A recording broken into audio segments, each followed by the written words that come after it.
to Chamber Chat. I'm Judy Taylor, President of the Habersham County Chamber of Commerce. Thank you for joining us. My guests today include Alta Mosley with the Habersham Community Theater, the Member of the Month, and Wade Rhodes with the Norton Agency. And thank you for joining us today. And my first guest is Alta Mosley. Welcome, Alta. Thank you. Pleased to be here. Well, Alta, Habersham Community Theater is one of the gems of Habersham County. And it attracts tourists, and it provides cultural entertainment for the locals, and it adds to our quality of life. We appreciate it so very much. Tell us, what's going on with the theater? Well, it's always something going on at the theater.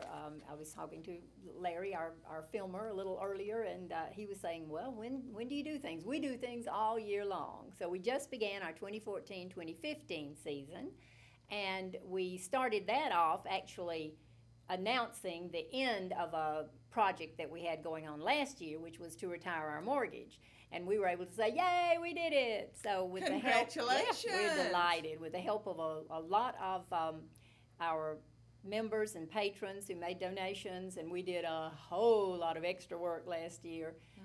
We raised enough to pay off both mortgages, so we are now debt-free, and we're delighted. That is wonderful. And Alta, I just want our listening audience to know, I believe I'm right when I say this, everybody involved, they give volunteer service. Correct. We don't pay anybody, except on rare occasions we'll have to pay a musician when we've got to have a particular musician there. But otherwise, everybody volunteers, from the board of directors to the actors to people who work on the sets, everybody. Yes. And Alta, I've been in several communities, and I have seen the quality of the live performances in other communities.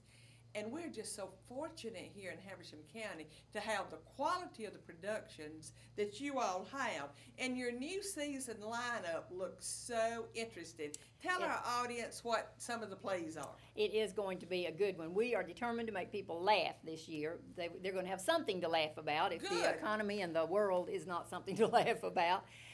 We just finished the complete works of William Shakespeare, abridged, which a lot of people are like, oh, Shakespeare, oh no. But this was a parody of Shakespeare. So it was three men doing snippets from all of the Shakespeare plays. And so they played the women and the men and the whatever, you know, and they would run off stage in a wig and run back on in some other costume. So it was really, really funny. The next thing that we'll have is a children's production in October, Alice in Wonderland. So that's going to be a lot of fun for kids and adults alike, because it's a Disney production. And then in Christmas, we have a Christmas Chaos, which again, determined to make you laugh, is a parody, or a farce, as it's called. A poor Christmas community theater gets stuck having to perform A Christmas Carol with no notice because they'd hired somebody to come in, but those people don't show up, so they've got to throw it together in 6 hours. So it again is very funny, with all kind of mixed up characters who show up, from a pirate to a lady on the Titanic, because they get themselves all confused in this show. Then we go into the first of 2015 with, we open with Driving Miss Daisy, which I can't wait to see that one. It is a lot of people's favorite movie, and of course it has some touching parts to it, but a lot of humor also. Then we follow that with... Alta, I got to stop you. Yes. Aren't you playing Miss Daisy? I am. Okay. I'm thrilled to be playing Miss Daisy. It's a role I wanted to do for a long time. And a lot of people say, you are Miss Daisy. And I said, just because I'm crotchety doesn't mean I'm Miss Daisy. But I am, I think you'll make a perfect Miss Daisy. Then we follow that with a repeat of A Beautiful Day. Now, this was a show we did 6, 7, 8 years ago, and people just loved it. It was written by local authors, Jim Cannon and Millie Adcox, and it takes 3 little old biddies and carries them through a day. And this is set back in the 40s, and of course they run into every kind of problem in the world, from problem with the doctors to problem with mechanics, and it's really, really funny.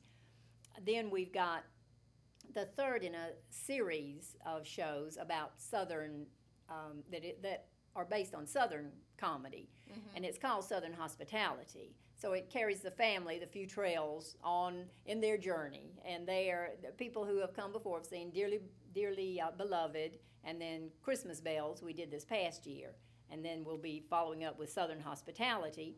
And we will end the season with a musical comedy, How to Succeed in Business Without Really Trying. And that just closed on Broadway with the guy who played Harry Potter in the lead role there. So it's really cute. You It's going mean to be with great. You've got the guy? No, we don't have him. On Broadway, it had Oh. him in the role. We Okay. will have local talent in it. Okay, I misunderstood that. I thought you No, were I'm saying. glad you asked that. No, I just said it just closed on Broadway. But no, all our talent is local. And that's what also people are amazed by. And we appreciate your comment earlier about the quality of the productions. It We is. think for a very small county and a small theater that we really do good work by and large. We are just so blessed here to have the talent that we do. And I think one reason is so many professional people retire here.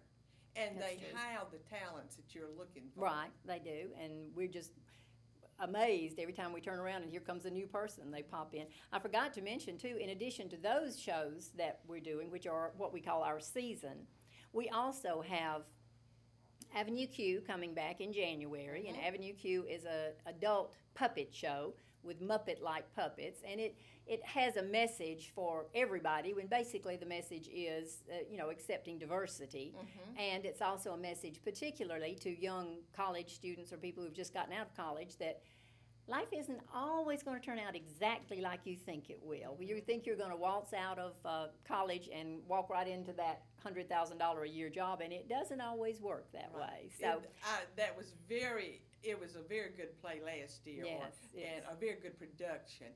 But after our time's almost up, let's tell people how they can get involved in the theater if they want to. all they have to do is go online to habershamtheater.org, and you'll find a link. We have a website, we have Facebook, so you'll find all kind of ways to get involved. You can do that. You can call the theater at 706-839-1315 and say, I want to volunteer, or I want to buy tickets, or I'm interested in information, I want to donate something. Any of those, we'll return any calls, and we'll respond to emails also. Good. Well, quickly tell us how you can get tickets. Either way, you go online, again, through our website. It will connect you to the ticketing agent, or you just call our theater line and leave a message what you want, and our box office person, Mary Decker, will call you right back. That sounds so good. Alta, thank you for being on Chamber Chat. I wish we could talk more. So much is going on with the theater, but our time is up. But please stay with us. We're going to take a short commercial break, and we will be right back. At Windstream, we're offering our customers a new feature, Watch TV Everywhere. Now you can watch available episodes of favorite shows, movies, and live news and sports on tablets, smartphones, and laptops. There's no extra charge from Windstream. You only need to be a cable customer already receiving a Wind package. It's simple to get started. Just visit WatchTVEverywhere.com. So enjoy, and thanks for being our customer. Thank you for staying with us. My next guest is Bobby Foster. She is president and general manager of WCON radio station in Cornelia, and they are the October member of the month. Welcome, Bobby. Thank you. We really appreciate you being on, and congratulations on being member of the month. Well, thank you. I'm really happy that you chose us for October. Very deserving, very deserving. You do so much for the community. And Thank you. And Bobby, WCON has just truly put Habersham County and Cornelia on the map, and we appreciate that very much too. Tell me something. How did WCON get started? Well, okay, it was in 1953, and a man named Jack Bradley, he was probably from the Atlanta area, put WCON on the air in 1953. And it was then just an AM station only, and it was about like 250 watts. So it didn't reach very far. No, it didn't reach very far, but it was in our original location at 1 Burrell Street in Cornelia. And my husband, John Foster, was a student at South Habersham High School that was located, the high school was just out the street from where the radio station was located. And he was interested in becoming a radio announcer, so he would go out there to WCON. And so at one point then Jack Bradley gave him a job as an announcer on the air, and so that's how. That was the start of Yeah. the Fosters and the radio station. Exactly. Well, tell me, how did you get involved in the ownership? When did you decide to buy it? My husband, John, had an uncle who had some money that he wanted to invest in a radio station, and he wanted John to find a radio station that they could buy together. And of course, the WCON was not for sale at that time. And so he searched around and found this station in Sandersville, Georgia. It was WSNT in Sandersville, Georgia. So he and his uncle bought that station. And that was just before we married. And while he was down there, we got married. And of course, I moved down there. And we stayed down there like 2 years. Jack Bradley decided then that he wanted to sell WCON. So we quickly sold WSNT in Sandersville as quickly as we could and bought WCON and came back up to Cornelia. You wanted to come home. Oh, yes, definitely. And you've been here ever since. Been here ever since. And we're happy that you have been here ever since, right. too. Well, now, Bobby, you're the president and you're the CEO. So how did that come about rather than John being president or CEO? You are the president. When it started out, of course, John was the manager, and I was the bookkeeper. Okay. I kept the books and did the billing and all that sort of thing. In the early 70s, we decided that we could manage another business.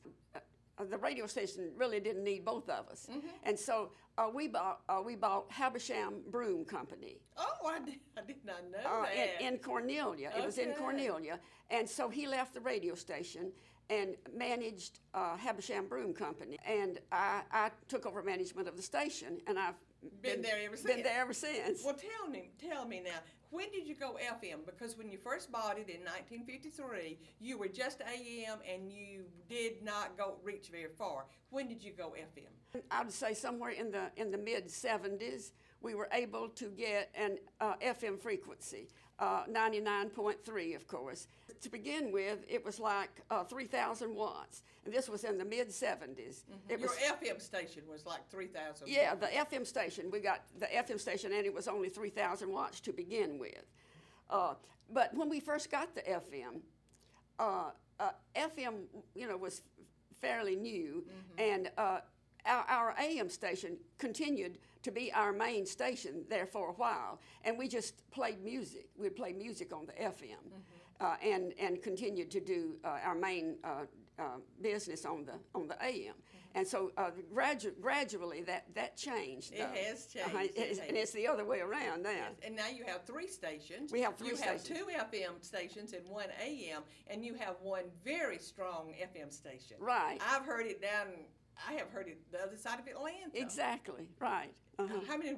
Tell me what is the wattage of that? It's 50,000 watts. That's very powerful. Very powerful, and we have had, we got the 50,000 watts in 1988. I was able to get our power increased to 50,000 watts, and that's when we bought the building where we are, where we're located now. Right. Georgia Power was there originally, and so we bought that building and remodeled it to fit our radio station, and moved there in 1988. Well, let's just talk quickly, because our time's almost up, about your programming. Bobby, you all are one of the few stations that still has gospel music. Yes. And I appreciate you for that. But your programming, it's a mix. Is that right? You have some gospel programming, you have some country music, and then you have ball games? Yes, most of our music is we're a country music station, actually, and most of our music is country. But we have some gospel music in the early morning. Billy Burrell plays some gospel music in the early morning, and then we have 2 hours of supper time gospel at 5 o'clock, from 5 to 7 in the afternoon. But you also give some news and updates. Yes, I know most people listen to it in the morning to find out what's going on for the day, and you give obituaries and these types of information that is so important for the local listeners. Right, we have the local news, and we do the local news and the obituaries in the morning. And of course, as we have always had for a long time, we've got ABC News at the top of the hour and Georgia Network News at the bottom of each hour. Well, quickly, how has broadcasting changed over the years? Drastically. I'm sure. In the beginning, we played music. We didn't have, we barely had recorders, and everything was live. We played LPs, and now most of our music is in the computer, and we do have CDs, of course, but most of our music is in the computer. We play out of the computer. We do our commercials out of the computer. So everything is run in the computer. Yes, technology has changed everything. Absolutely. And it has truly changed broadcasting Absolutely. too. Bobby, thank you for being on Chamber Chat. And again, congratulations on being Member of the Month. We appreciate all that you do for the community and all the support you give to the Chamber of Commerce. Thank you. We do appreciate it, and we appreciate being Member of the Month, and we appreciate the Chamber so much. Well, we know that because John has been chairman of the Chamber several times. Yes, yes, he has. Yes. We're going to take another short commercial break and be right back. Please stay with us. At Windstream, we're offering our customers a new feature, Watch TV Everywhere. Now you can watch available episodes of favorite shows, movies, and live news and sports on tablets, smartphones, and laptops. There's no extra charge from Windstream. You only need to be a cable customer already receiving a Wind package. It's simple to get started. Just visit WatchTVEverywhere.com. So enjoy, and thanks for being our customer. Thank you for staying with us. My last guest today is Wade Rhodes with the Norton Agency, and Wade is also chairman of the Chamber Board. Welcome, Wade. Thank you, Judy. How are you? I am fine, and thank you for being on Chamber Chat. It's a pleasure. Glad to be here. Wade, lately you have probably been spending more time on chamber work than you have on real estate work. There's no question about that. But we're in crunch time on a very important issue that will be on the ballot on November the 4th. That's correct. And tell our audience what that issue is. Well, that's the Splosh 6 referendum, and there's no question that we think it's the most important vote in our community in a long, long time. We have an opportunity to accomplish some major economic development projects in our community, and the timing is prime. Growth south of us in the Gainesville-Hall County is tremendous. They're experiencing a very robust economy and growth, and it's coming our way. And we have to be prepared for that growth as it comes towards Habersham County. You're so right about that. And anybody who travels down that way could see all that progress. It's very, it's a massive project on 365 from the 500-acre industrial park, Gainesville Hall County Gateway project, and it's coming our direction, and we better be ready for it. And we will be ready for it. Wade, you know that some people are just do not like the word tax. Correct. And they're opposed to any tax, no matter what it might do for the county. But tell our audience, who pays a SPLOST tax? Well, everybody pays a SPLOSH tax because it's part of a sales tax, and it's 1 penny on every dollar.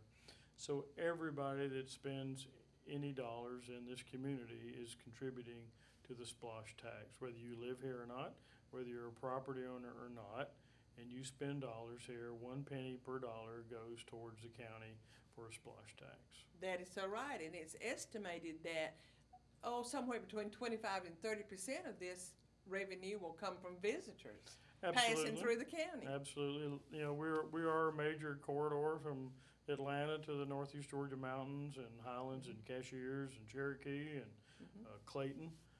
So a lot of people stop in Habersham County, shop and eat, and we need to collect 1 penny off every dollar they spend to help pay for services that our citizens expect and deserve as a citizen of this community. Absolutely. And it's also the only tax that some of the people pay. Absolutely, and if you're not a property owner and you use services in this community from public safety to public works, this is their way of paying some of the bill.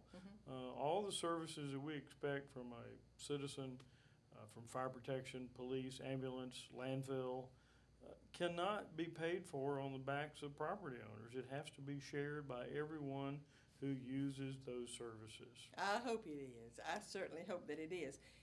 And Wade, you just about answered it, but if SPLOST is not passed, how will the projects be funded? Now, some of the projects, in my opinion, are just absolutely essential. We've got to keep our roads and bridges up. Well, absolutely. And public works is roads and bridges. Bridges have to be safe.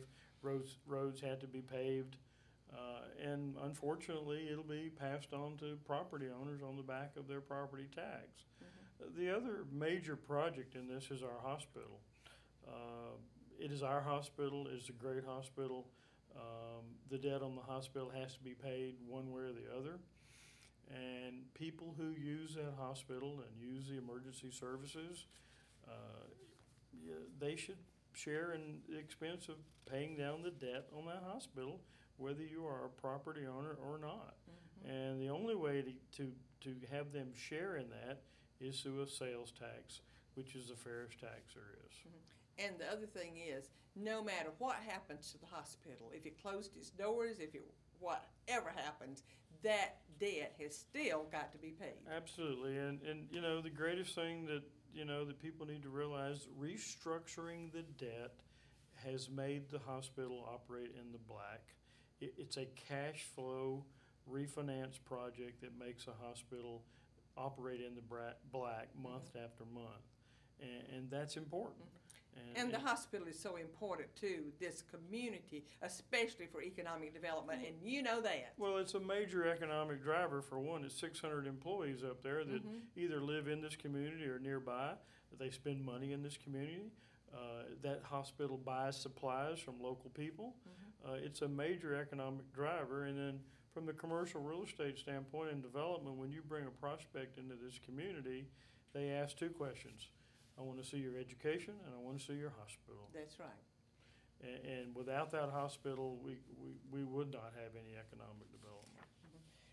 Wade, we don't have a lot of time left, but can you briefly just mention a few of the projects? Sure. For the county, you're talking about the number one is the hospital, and then you got public works, which is streets and bridges, public safety, fire trucks, police cars, ambulances, 911 center. These are services that people expect as a citizen. When they dial 911, they're looking for help. And you have to replace fire trucks and you have to replace police cars at some point in time. So from a public safety standpoint, that's a lot of projects. Economic development, we have a landfill, that we all use. Cell 4 has got to be closed and open up Cell 5. It's a $3.4 million project, but everybody in this community has trash every week. Yes, we manufacture it at my house. You bet. So everybody that puts trash out there should pay for the service of that landfill. You cannot finance that just on the back of property owners. The other one under economic development is our industrial park. Absolutely. We have an industrial park that we need to finish. It needs to be pad ready. We have to compete with our neighbors down the road in Gainesville, Hall County, and we can.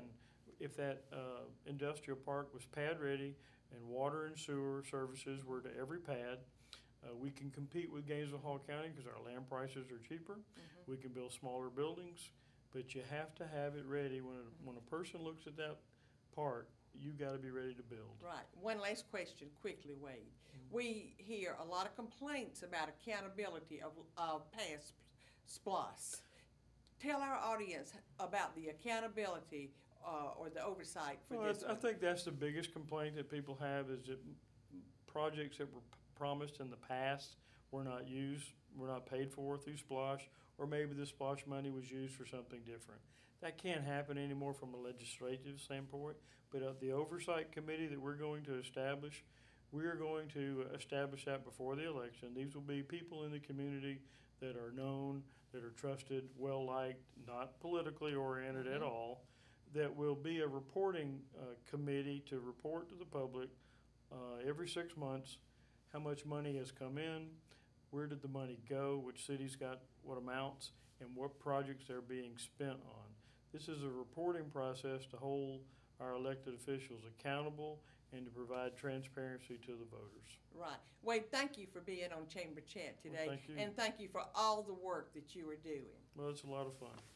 And I usually end with a quote, and my quote today is by President John F. Kennedy. A rising tide lifts all boats, and when the SPLOST passes, we hope that the economic surge from the SPLOST will lift all boats in Habersham County. Thank you for joining me today, and I will see you next time.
Windstream Cable Television. It's what people are watching.